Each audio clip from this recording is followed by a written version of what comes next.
a pogrom in Tel Aviv on the eve of Yom Kippur, and anti-Semitism in the United States goes fake science. That and more coming up on In Focus.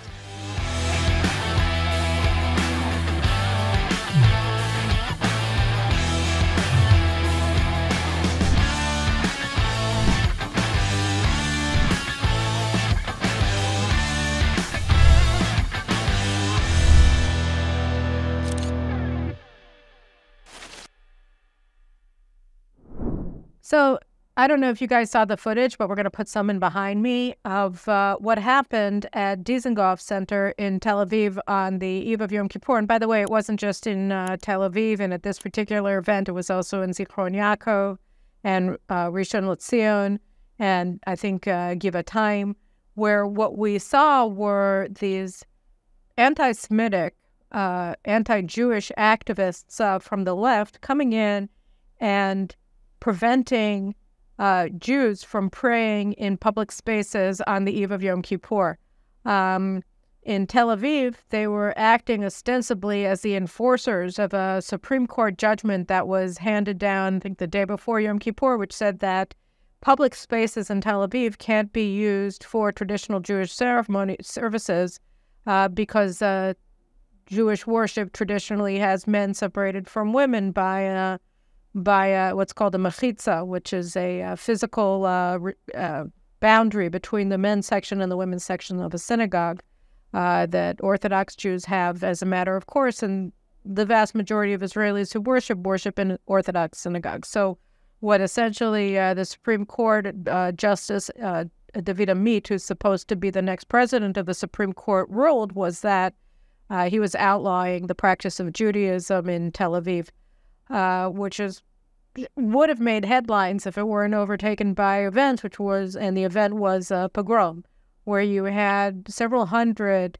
activists enforcing Amit's judgment by physically removing the mechitzas, the physical boundaries, and in the case of the prayer in Dizengoff Center, all they put up were these Israeli flags, which were really just a recommendation that men sit on one side and women on the other, since they were barred by the Supreme Court from having actual boundaries and carrying out what you might consider to be proper Jewish or Orthodox Jewish prayer service on the holiest night of the Jewish calendar, the eve of Yom Kippur. So they came in and they blocked prayer, they humiliated, they attacked physically, assaulted Jews who were trying to pray, insulted them, called them Nazis, fascists, blocked them from praying, screamed at them while they were trying to pray.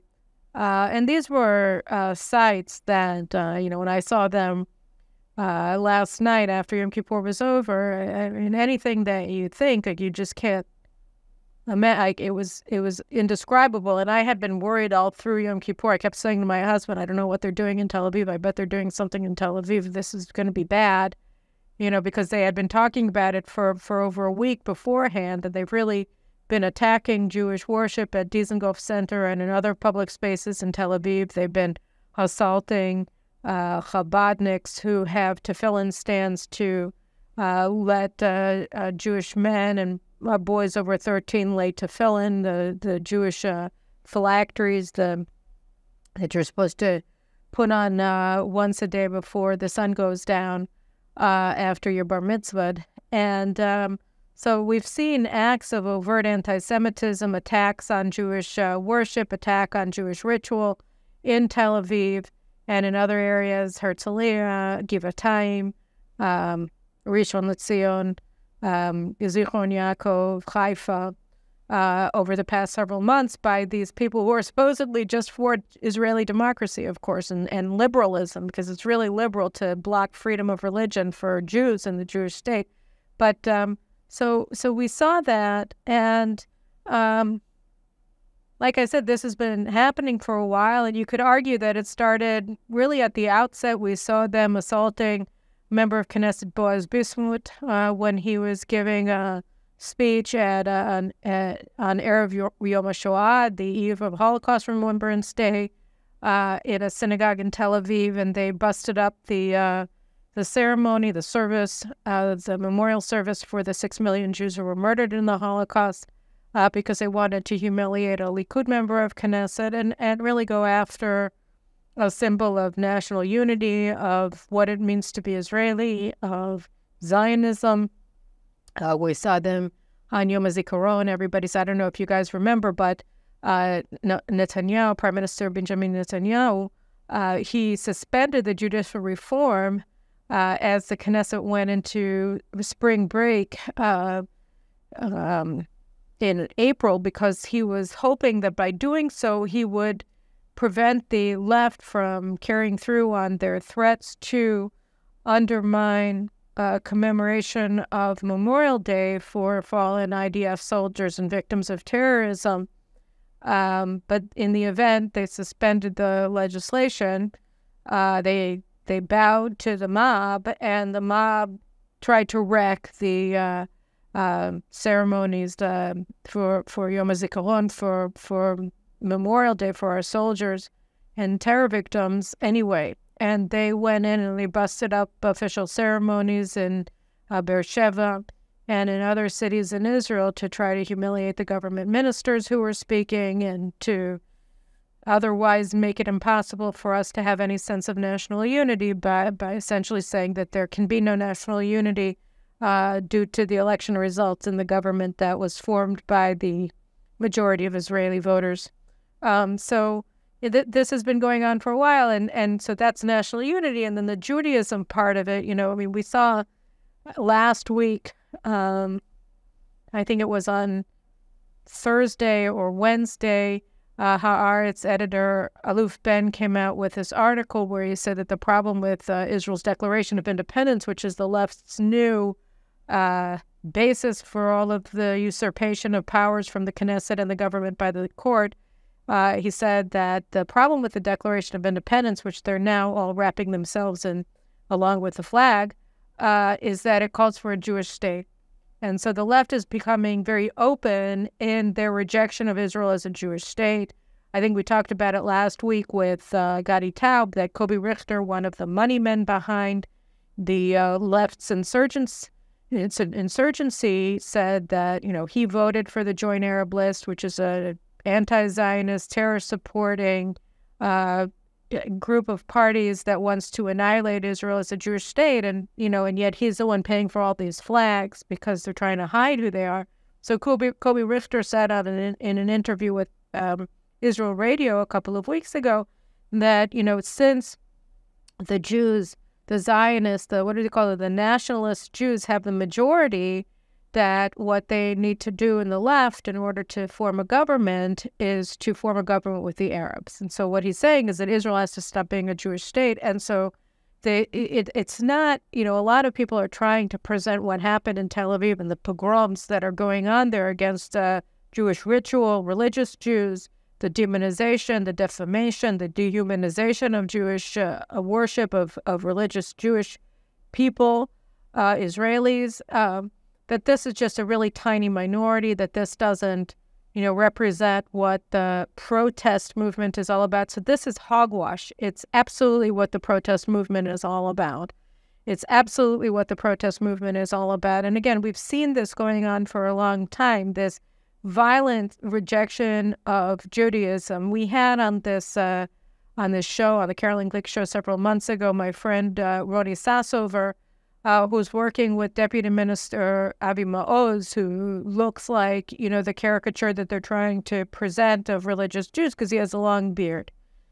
But what Avi Maoz is trying to do is expose how the left is transforming Israel's non-religious, as a non-Orthodox school system into an anti-religious school system, an anti-Jewish school system, an anti-Zionist school system, because these things are, and very progressive, pushing transgenderism school system, the way that Americans are suffering from now in their country. Because what the left has done here is that they've been pushing, and this is a multi-year project that we saw first in a really significant way under the previous education minister, Shasha Biton, in the Naftali Bennett government, with Gideon Sa'ar is that she's been pushing this.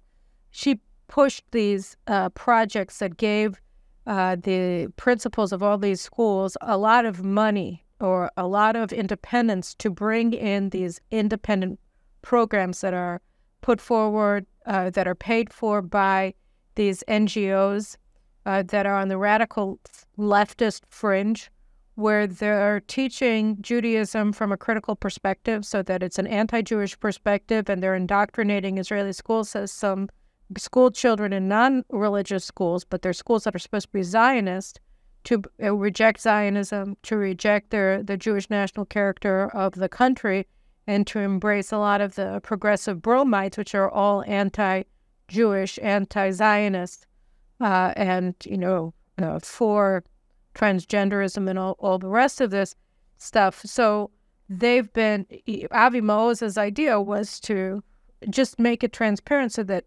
parents have the ability to fight back and defend their children from this indoctrination, which is being carried out without their knowledge and ostensibly against their will, and very much against their will. So Roni Sassover got into the operation when she discovered that her own children who are in these schools are not being taught anything Jewish, and in fact are being taught Judaism from an anti-Jewish perspective. And you should really watch that episode of the Caroline Glick Show, because there's a lot of really important information there. But so we see that this has been a multi-year effort by the progressive left to make Judaism hateful to Jews in Israel, to demonize Judaism, to push it out of the public sphere of life in Israel. And it reached a new height, but I don't think the last or the worst, on the Eve of Yom Kippur, most notably at Dizengoff Center in Tel Aviv, where for the past several years, I think 3 years, because of Corona and then just because it was nice, they were having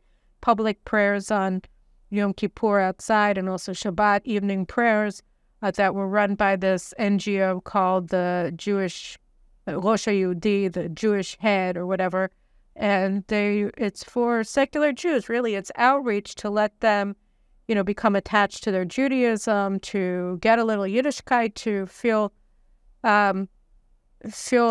like Judaism is theirs too. It's not just people who walk around with their hair covered or wearing kippot all the time, but it's for everybody.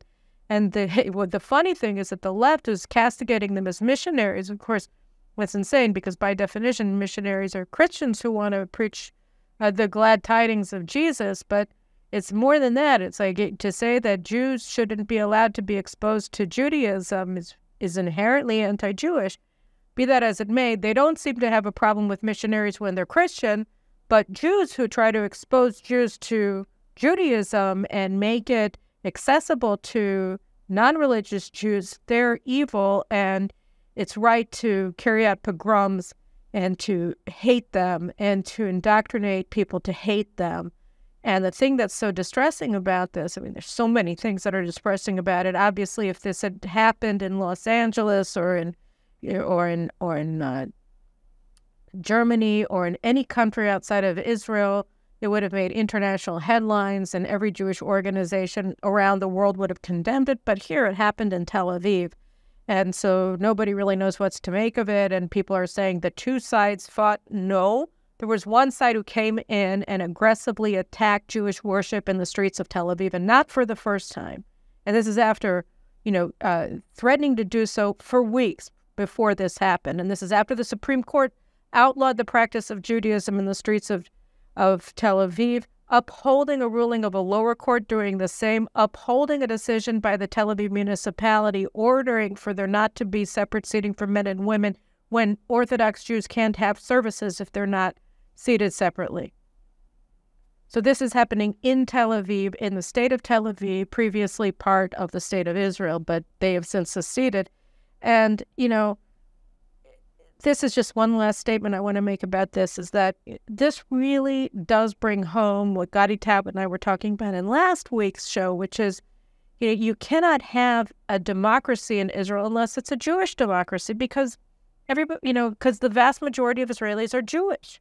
So the assault on Judaism in the public square in Israel and in the schools and everywhere else in Israel is part and parcel of an effort by the likes of Kobi Richter and Shikma Bressler and Ehud Barak, who's spearheading all of this, to end Israeli democracy through the Supreme Court and the media and the academy and all the rest of it, but mainly the Supreme Court, by seizing the powers of Israel's elected arms of government, the Knesset and the government, usurping it to an unelected, self-selected group of far-left, post-nationalist, post-Jewish justices like David Amit, who's supposed to be the next president of the Supreme Court, usurping that power, so seizing all of the significant powers of the democratic arms of Israel to this oligarchy, and then repressing the Jewish character of the state by stomping out expressions of Judaism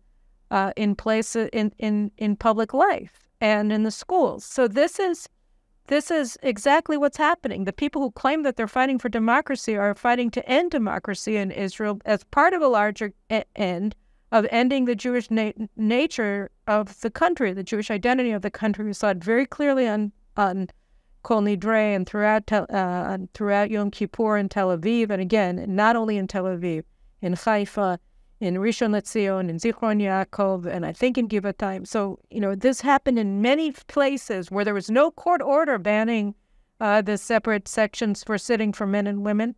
And you cannot look at this as anything except an extraordinary expression of hatred of Jews. And this brings me to the second thing that I want to talk about, which is what's happening in the United States with anti-Semitism. So over Yom Kippur, there's a break about 3 hours between the morning prayers and the afternoon evening ones. And so I had printed out this article that I had wanted to read from Tablet magazine by Isabella Tabarovsky. I think it's called The Cult of Anti-Zionism. And it's a very important article, and I suggest you go to it. But what she talks about, and I had seen a headline about it, and I had said, oh, that doesn't look good. And she explained that why I was correct, that there's a new institute that has just formed, and people are lining up, anti-Semites are lining up to be founding members of it, called the Institute for the Critical Study of Zionism. Okay, it's Judith Butler and all of these celebrity anti-Semites in universities in the United States set it up. And what is it called? The Critical Study of Zionism. So this is an anti-Zionist institution. Now, not the most important, but one of the important things about understanding just how devastating this is to look at how they define Zionism. So what she says here is that, or what she says, how they define it is this, and I'm quoting from her article, which is quoting from their website. Zionism, the Jewish National Liberation Movement. It is a broad set of colonial and repressive work and solidarities, efforts to curate knowledge and identities, and to dismantle movements that resist it.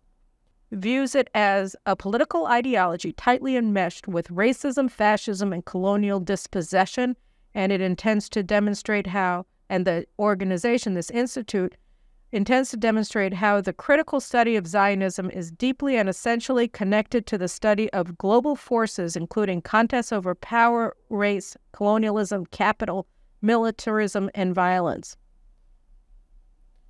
So again, this is gobbledygook. It means nothing. A broad set of colonial and repressive work and solidarities, efforts to curate knowledge and identities, and to dismantle movements that resist it. What on earth does that mean? Zionism is a movement of Jews to reinstate the Commonwealth, the Jewish Commonwealth in the land of Israel, so that Jews can determine their own fate in their own nation state, which Jews from all over the world, millions and millions of them, emigrated to the land of Israel in order to build and in order to live in. It was established 75 years ago. It has been a success. It is the largest Jewish community on earth. The vast majority of Jews in the United States and throughout the world are Zionists because the connection to the land of Israel is inherent to Jewish identity and has been since time immemorial. That is, going back to the time when God commanded Abraham to leave his home, cross over the river Jordan, and come to a land that God would show him that he would inherit, and then pass it to his son Isaac and to his son Jacob, who God renamed Israel. And so that's the story of the Jewish connection to the land of Israel. It's a story of Judaism. That's why the overwhelming majority of Jews throughout the centuries and millennia have understood that their homeland is the land of Israel. And when they decided that they wanted to determine their own fate, they came back. Whether it was part of the modern Zionist movement, which was launched in 1882 in response to the nationalist revolutions in Europe, or whether it was across time, across the millennia, from the Rambam and the Spanish Jewry that was coming here. There were always waves of Jewish immigration to the land of Israel because everybody always understood that if you got here, you came home. You can't understand the Jewish people without Zion, which is Jerusalem, which is our capital and has been since King David built it in 3,000 years ago. So, the whole thing is ridiculous. There's no connection, as Toporowski says in her article, between what these people say Zionism is, again, a broad set of colonial and repressive work and solidarities, efforts to curate knowledge and identities, and to dismantle movements that resist it. Yeah, whatever. And it's racism, and it's fascism, and it's colonialist dispossession. And they want to demonstrate how the critical study of Zionism is deeply and essentially connected to the study of global forces, including contests over power, race, colonialism, capital, militarism, and violence. Okay, so what are they trying to do, right? What they're trying to do is transform their created Zionism, the Zionism that has nothing to do with anything that any Jew ever thought of when they thought of being a Zionist, or that they are a Zionist, or that they're just a Jew. They're trying to take this defined Zionism as something that every single person who in any way latches onto progressive ideology at any level will hate. Okay, because it's got it all. It's got colonialism. It's got gender. Why? Because reasons. It's got gender, race, power, capital, militarism, violence. All of these things that are terrible, terrible things that all intersectional progressives hate. They're all now Zionists. And then she goes through and explains how they have this whole blueprint for operation that's supposed to make Zionism the bête noire of everything, so that we're the culprit for everything. The Jews are responsible for everything. This is a fusion of the Protocols of the Elders of Zion and Karl Marx's anti-Semitism and Stalinism, all wrapped together in this Institute for the Critical Study of Zionism that's launching with a big conference against the IRA definition of anti-Semitism, which has been adopted by some 40 countries, which recognizes anti-Zionism to be a form of anti-Semitism. Just a word about anti-Semitism itself, it's a stupid term. It was invented, right, by people just like these people.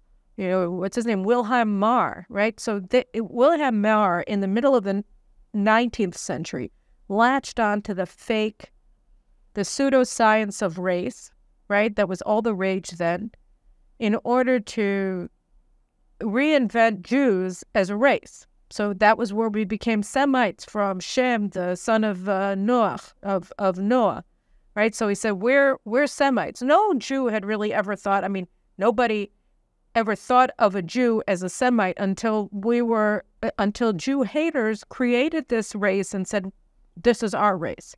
So Jews became Semites because we were defined as such by Jew haters who wanted to give a scientific veneer to the ancient hatred of Jewish people and the desire to wipe us off the face of the planet. Okay? It was a response to emancipation. It was a response to lots of different things, to his failed business career, and all the Jews were successful. Whatever. He also had this weird relationship with Jewish women because he kept marrying them while he was pushing his anti-Semitic agenda.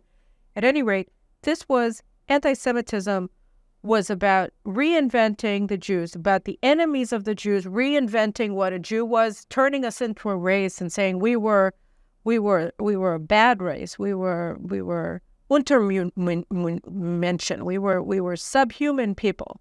We were the lowest on the lows of the race ladder, and we had to be killed because we were parasites on everybody else's race.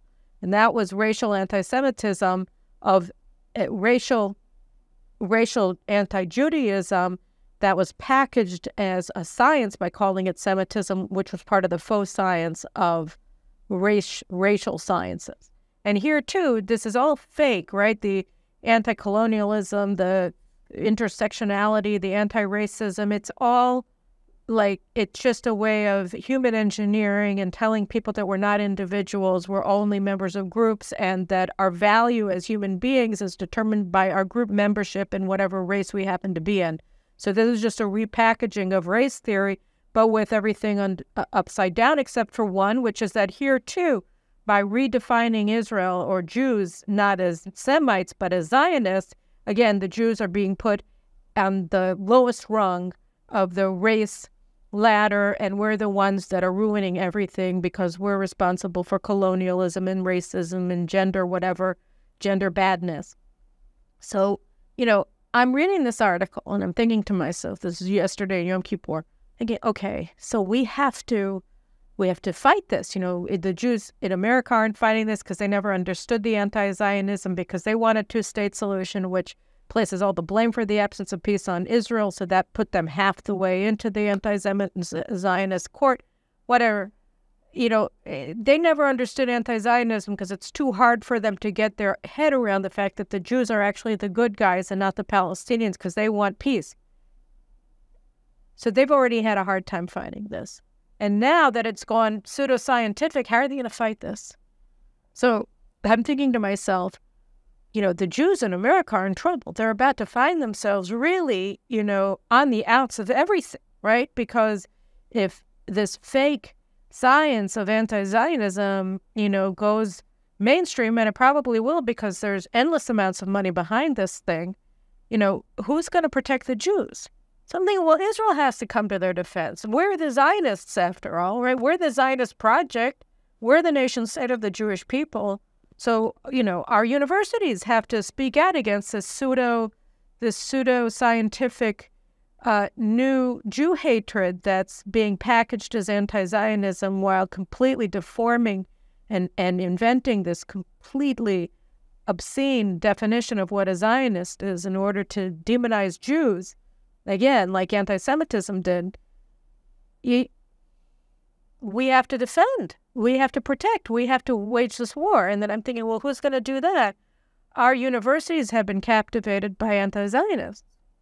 Our universities have squelched out freedom of speech. You're not allowed to support the government. You're not allowed to support judicial reform. You're not allowed to speak out against Arabs on Nakba Day who come waving the PLO flags and call for the annihilation of Israel. And you have the Jews who are being silenced against these Arabs, places like Tel Aviv University and Ben Gurion University in the Negev. And you think to yourself, who's going to protect them? Our institutions have been captivated by the pogromists on the streets of Tel Aviv and Zichron Yaakov and so on and so forth, who are blocking Jews from praying and from marking Memorial Day for our fallen soldiers and Yom HaShoah in synagogues and at military cemeteries.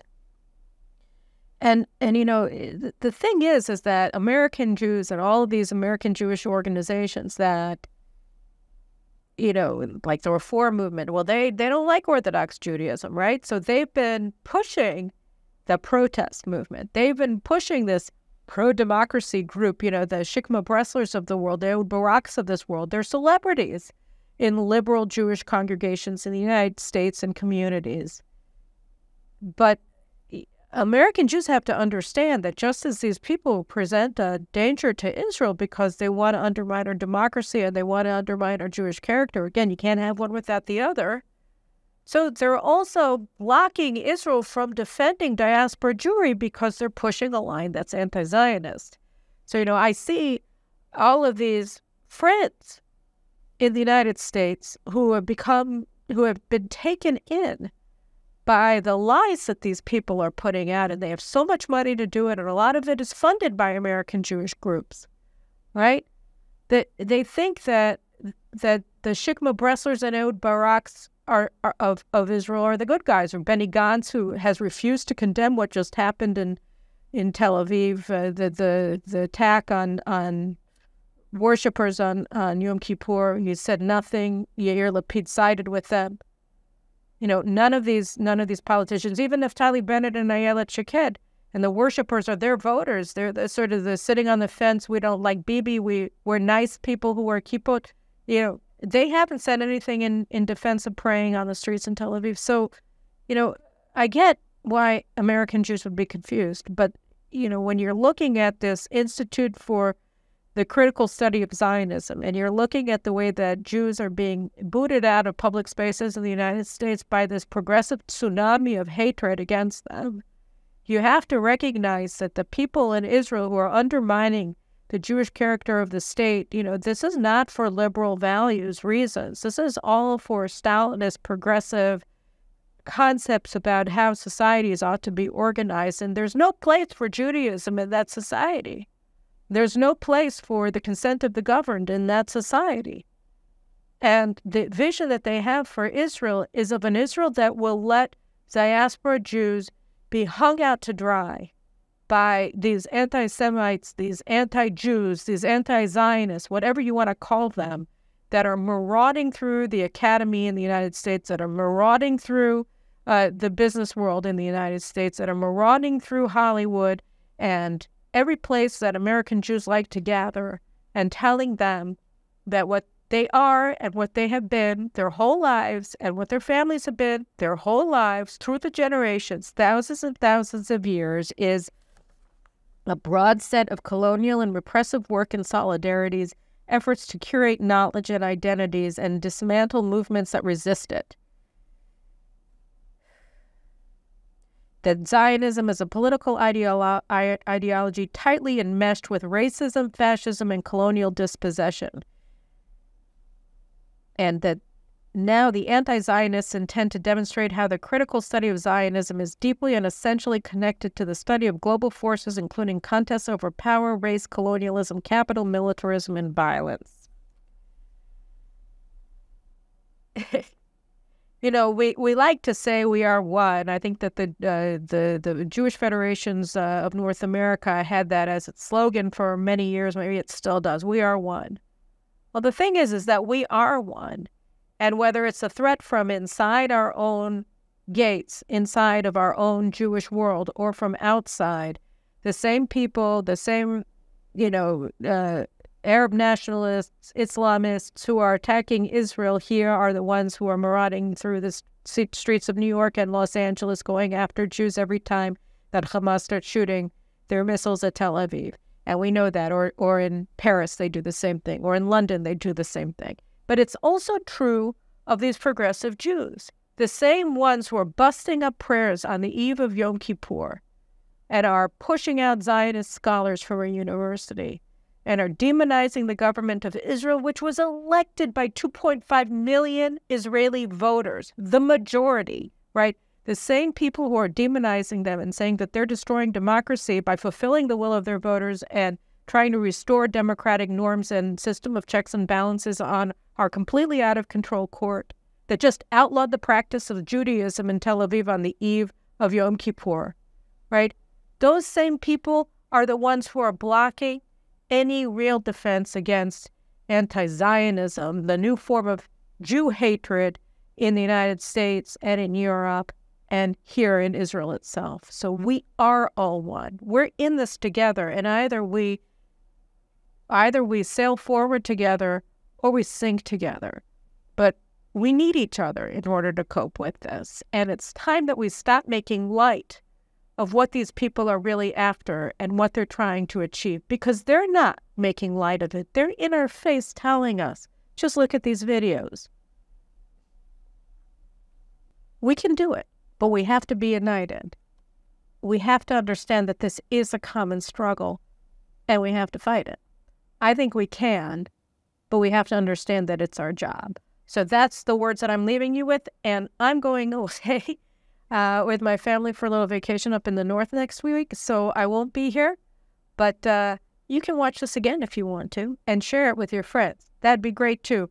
You guys all have a great Chag Sameach for Sukkot, and again, may we all be sealed in the Book of Life, and may the coming year be one of of reinvigorated Zionism and commitment and belief in the justice of who we are. And we're going to move forward from strength to strength. See you later. Take care.